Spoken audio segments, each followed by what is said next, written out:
The Snapdragon 800 was one of the first processors that made Android phones feel truly fast and premium. Before this chip, many Android phones lagged, overheated, or just felt inconsistent. But the Snapdragon 800 changed that completely. Released in 2013, this processor brought much better gaming performance, smoother multitasking, and even support for 4K video recording, which sounded insane back then. The Adreno 330 GPU inside this chip made games look way better and run smoother than older Android phones. Apps also opened faster, scrolling felt smoother, and phones finally started feeling reliable. A lot of people also noticed apps crashing less on phones with this processor. It helped Android feel much more polished compared to older generations. Web browsing and YouTube playback also became way smoother. A lot of famous phones used this processor too, like the Galaxy Note 3. This chip basically started Snapdragon's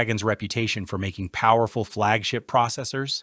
The Snapdragon 810 is mostly remembered for one thing: overheating. This processor launched in 2015 and was Qualcomm's first big 64-bit flagship chip. On paper, it sounded amazing, with stronger performance and better graphics. But many phones using it became extremely hot during gaming or heavy use. Because of this, phones would sometimes lower performance automatically just to cool themselves down. This is called thermal throttling. Some phone companies even lowered the processor speed on purpose just to reduce heat. Because of this, many tech reviewers constantly talked about temperatures when reviewing phones. The overheating became such a big topic that it damaged Qualcomm's reputation for a while. Even though the Snapdragon 810 had overheating issues, it was still important because it pushed Android phones toward more powerful performance and better graphics. The Adreno 430 GPU inside it was actually very strong for its time, and this processor helped phones support sharper displays and better cameras.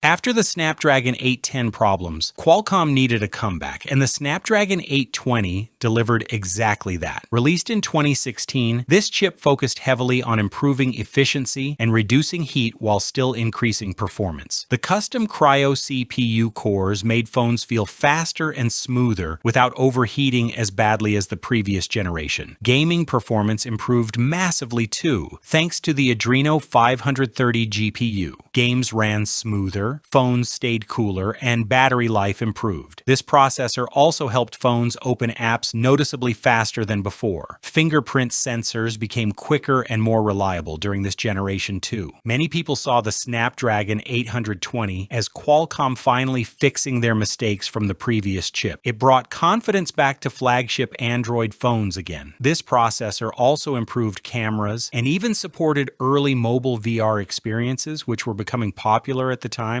The Snapdragon 835 was a huge step forward because it focused heavily on efficiency and battery life. Released in 2017, it was built on a 10-nanometer process, which helped phones become faster while using less power. This meant better battery life, less heat, and thinner phones overall. The Adreno 540 GPU improved gaming again, while AI features like voice assistants and smarter camera processing started becoming more common. This was also one of the first Snapdragon chips where battery life became a huge selling point. Phones could last longer while still feeling extremely fast. It also improved Bluetooth and wireless connectivity performance. Many people considered phones with this chip very balanced overall. Devices like the Galaxy S8 and OnePlus 5 made the Snapdragon 835 extremely popular, and many people still consider it one of Qualcomm's best chips.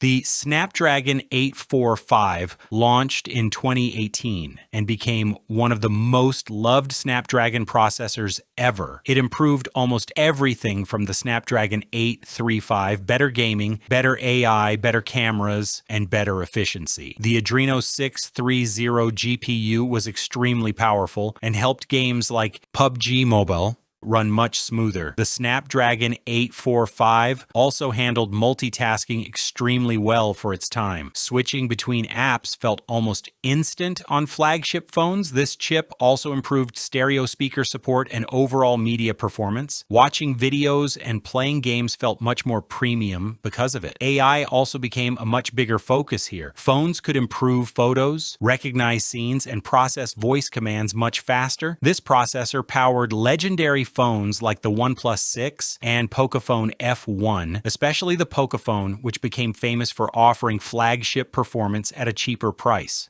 The Snapdragon 855 launched in 2019 and introduced one massive thing, 5G. This was Qualcomm's big push toward the future of mobile connectivity. Besides 5G support, this processor improved gaming, multitasking, and AI performance a lot. The Adreno 640 GPU made mobile games look even better, while high refresh rate displays like 90 Hz and 120 Hz started becoming more common. This processor also helped phones feel smoother during everyday use because of those higher refresh rate displays. Once people tried 90 Hz phones, older 60 Hz devices suddenly felt slow. Gaming phones especially became very popular during this generation. Camera systems also became much more advanced during this era, with phones adding ultra-wide and telephoto cameras everywhere. The Snapdragon 855 powered phones like the Galaxy S10 and OnePlus 7 Pro, which helped define the modern flagship Android experience.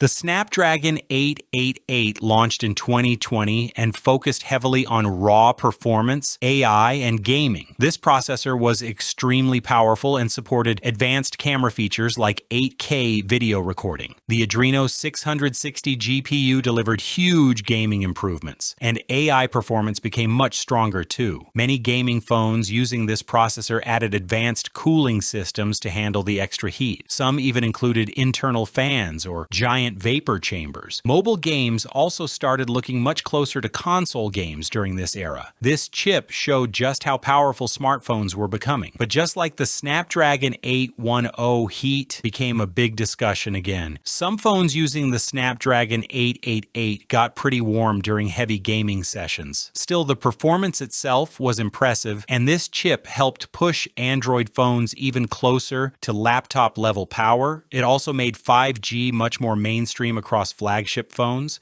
The Snapdragon 8 Gen 2 became one of Qualcomm's biggest comeback stories. After criticism about heat and efficiency on previous chips, Qualcomm released a processor that was both extremely powerful and much more efficient. Gaming performance improved massively thanks to the Adreno 740 GPU, while phones also stayed cooler and had better battery life. This chip also pushed AI and camera features even further. Phones became much better at night photography, live translation, and AI photo enhancements. Ray tracing also started becoming more common in mobile gaming conversations during this era. Even though mobile ray tracing was still early, it showed where smartphone gaming was heading. Battery life improvements were also very noticeable compared to previous Snapdragon chips. The Snapdragon 8 Gen 2 powered phones like the Galaxy S23 series and quickly became one of the most respected Snapdragon processors in years.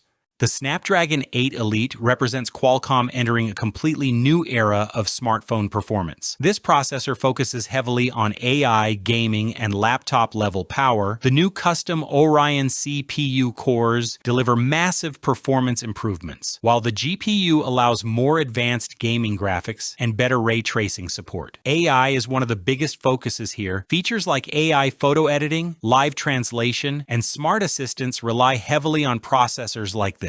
Modern phones using the Snapdragon 8 Elite can handle incredibly advanced camera processing and much more realistic gaming graphics than older phones. Some phones with this chip can even run desktop-like interfaces when connected to monitors. AI features are also becoming more integrated into everyday phone usage because of processors like this.